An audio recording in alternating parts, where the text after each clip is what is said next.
Well, thank you for your attendance this afternoon at the Phoenix Law Enforcement Association offices. I am proud of the support and endorsement I have received in the past and for this current election from members of PLEA and the constituent associations of the Arizona Police Association.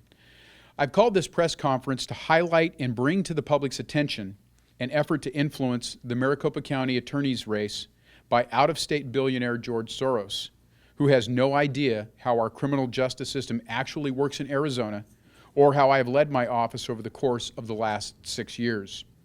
Unfortunately, this latest foray into another state's elections is not the first by Soros. But by highlighting the misguided nature of this effort, it should discourage or, at a minimum, arm other jurisdictions with forewarning of this scheme should it happen again. Maricopa County is where billionaire George Soros' plans to buy the American criminal justice system one prosecutor at a time will be defeated.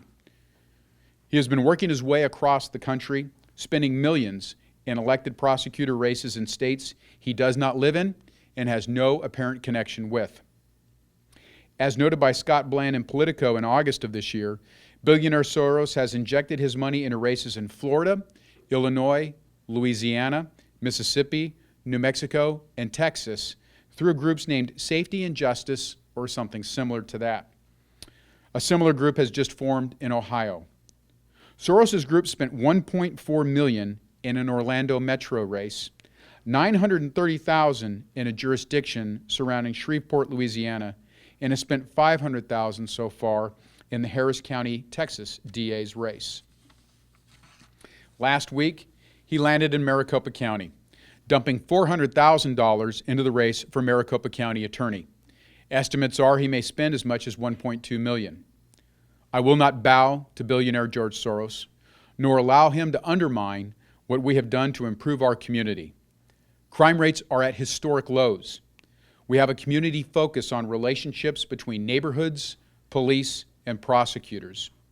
We offer rehabilitation for first-time offenders, treatment for those struggling with substance abuse, and we unapologetically send violent criminals and repeat felons to prison.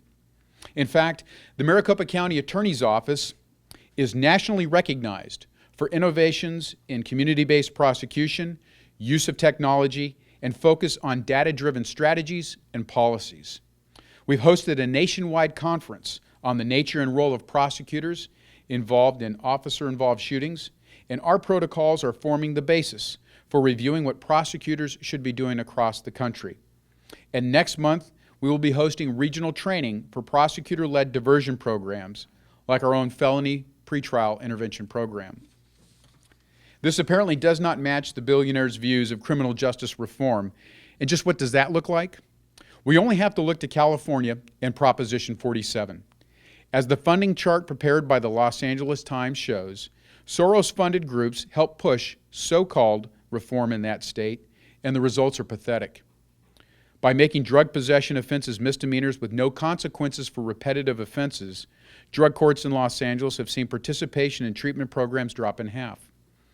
California saw increases in violent and property crime in 2015 far in excess of national rates. California had 161 more murders. 161 more people lost their lives in 2015. Over 1,200 more rapes, more than 4,000 more robberies, and nearly 7,500 more aggravated assaults. Criminals in California are now modifying their behavior to take advantage of the breaks that Prop 47 gives them. Overall, our crime rate in Arizona dropped 3.4% in 2015. We've not had an overall crime rate this low since 1963. Our murder rate has never been this low, going back to 1960, and it's below the national murder rate. Property crime has not been this low, going back to 1962. Our burglary rate has not been this low, going back to 1960, and the same goes for our auto theft rate. In Arizona, we do not simply jump on any bandwagon adorned with a criminal justice reform banner. We look at data and we assess what type of impact a given program or policy might have on public safety and the offender population.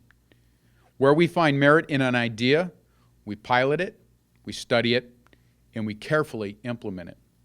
not for the sake of claiming we've simply engaged in reform activity, but to make a difference at affording communities safety and opportunities for offenders to reintegrate, to prevent new victims, to deter future criminal conduct, and enhance the safety of our entire community. We distinguish between the substance abuser, the first-time offender, the violent criminal, and the habitual offender. If George Soros wants to see what meaningful and productive criminal justice reform looks like amongst the programs and policies we've implemented, he should come here himself instead of just sending his money. More importantly, he should learn the facts first. I'm confident that the record we've built over the last 6 years will withstand any cynical effort to buy the votes of the people of Maricopa County. I want everyone to know what George Soros has done. I want everyone to know that no matter how much money he spends, I will give no quarter and ask for none when it comes to implementing criminal justice policies that actually work for the people I serve.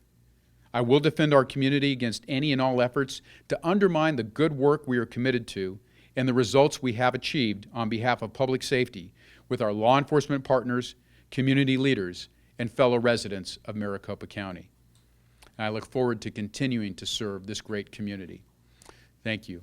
Those are my prepared remarks. We do have 2 folks from the community that we've been able to partner with, and I'd like to invite them to come forward and share with you their experience in partnering with this office and what we've been able to do.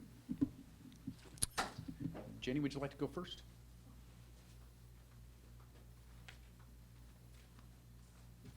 Good afternoon. My name is Jenny Ann Sumner, and I'm co-chair of the Citizens Law Enforcement Anti-Graffiti Initiative. And we have certainly appreciated the partnership we have with Mr. Montgomery and his office in our anti-graffiti efforts. And as a citizen, I've always appreciated the fact that whether it's Mr. Montgomery or his staff, his office is open to talking to us and reviewing any issues we might have and finding solutions for us. Thank you.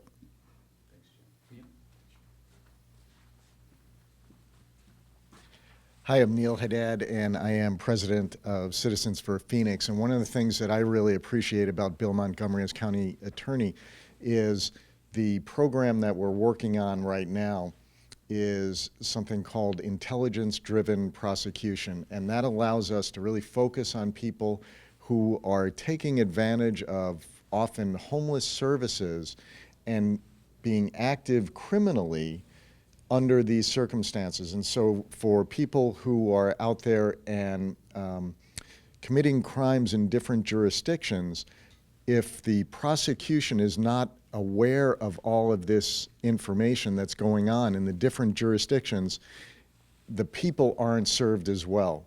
What intelligence-driven prosecution does is it really kind of takes all this information, puts it together in one file. It allows us to really kind of focus on the people that are causing the most problems in the community and doing it in a really efficient way and really in an effective way. So for that, this is one of those programs that, Bill, I think that you and all of your staff really do so well, is not only in talking with us and finding out what those problems are, but coming up with the solutions to address those problems and make it work. So thanks for that. Thank you. And so those 2 programs that Jenny and Neil just underscored, they contrast with the experience in California where repetitive misdemeanors are creating problems for local communities.